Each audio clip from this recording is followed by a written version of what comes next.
Two black SUVs rolled into the cul-de-sac. Lights flashing but no real police logos on the sides, just big bold letters that read HOA Enforcement. Karens. Grin stretched ear to ear as four men stepped out in matching dark uniforms. They wore cheap badges clipped to their belts. And one even carried handcuffs like a toy he bought online. There they are. Karen shouted, pointing straight at me and my wife. Take the baby. Arrest him for trespassing. One of the so-called officers marched up, chest puffed, hand resting on his belt like he'd practiced this in a mirror. Sir, step aside, he barked. This property is under HOA authority. You have no legal right to be here. And that child is at risk.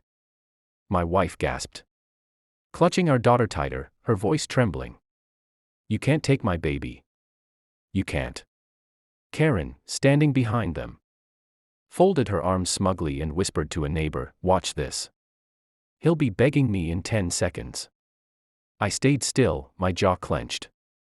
My eyes fixed on the fake officer blocking my doorway. Every part of me wanted to tear through this charade. But I forced myself to breathe slow, calm. My neighbors only saw a black man about to be dragged off his own land by fake cops. They didn't know the truth. They didn't know who I was, or what I carried inside me. The tallest of the men reached for my arm. But before he could touch me, I said in a voice that made the crowd go silent, you better move your hand. Before I remind you what happens when someone grabs a Navy SEAL. Karen's confident smirk twitched. The so-called officers froze. And the whole street suddenly realized. This wasn't going to end the way she thought.